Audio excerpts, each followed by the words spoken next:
totally destroyed this box on accident. I didn't mean to do that. But before we move into the rest of this, these are speakers from GEMINI Doctor. They're both USB and 3.5 auxiliary. GEMINI Doctor has always been a big fan and supporter of the things we do on this channel, as small as we are, and I appreciate that. Oh, this is an inline control. That's kind of cool. Turn your volume up and down. These would be good for on the go, or even if you just have a little desktop setup or using like a little laptop setup. Something like this might be good for that. Anyways, the reason I'm showing this to you is because the first 10 people that comment on here, I will personally contact you.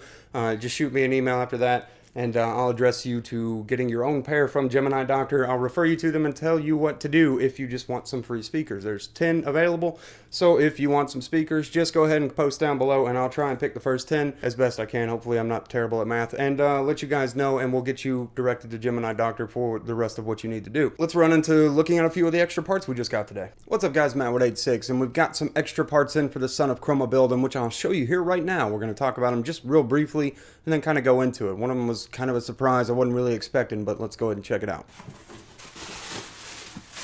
First up's our Trident Z RGB DDR4. Now, it's pretty much the smallest we can get at 2400. Yeah, 2400 smallest. It comes in a 16 gig kit. It's 2/8. So if that's something you're interested in, you really don't get it any smaller than that, as of right now anyways. They might change that later, but for now, that's what you get. Why did we pick this? Because, well, for the price of DDR4 as is, it's worth a few extra bucks to have that super awesome pretty. I don't think there's anything that looks quite as good as this, including Corsair's Dominator stuff. Now, we've got our Core i5 processor. Now, I've used this one several times in the past, but definitely not what I was anticipating. I was actually banking on the 6400T. Seems to have been some kind of error, and we got an accidental upgrade or something to that effect. We got the i5 6500.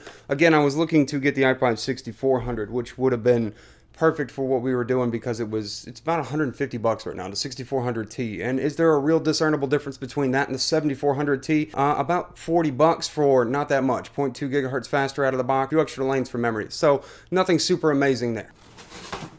Next, one of the ways we saved a few bucks is I'm not afraid to buy refurbished. I don't think anybody should be. And if there's a problem with it, I will address it later. But for now, we have a refurbished 1050 Ti. If you want something a little bit more, then, you know, of course, at your own discretion, do whatever you want to do. It's the 4 gigabyte variant of the 1050 Ti by EVGA. Hear all that crinkling and cracking? It's nice anti-static.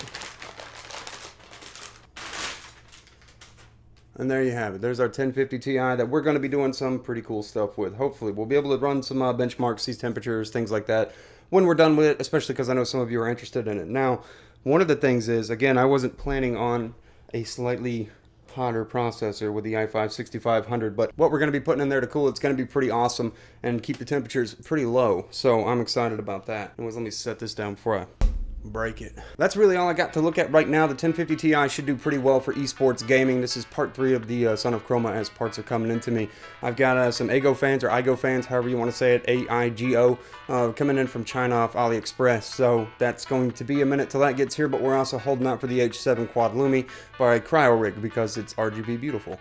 And the only reasons we're really doing that is for color. Now, it could be beneficial to do that because the tower to 301 that we're putting it all in is not probably the best for air cooling, but I don't care. That's the tower that we're building in. It's going to be nice, stellar, and pretty, and Son of Chroma-y. So anyways, guys, get subscribed if you want to keep up with this when we start building it. If you like this, then like it. If you didn't like it, then dislike it, and cool, whatever. Have a great day, night, whatever it is. I'll see you in the next videos that I do.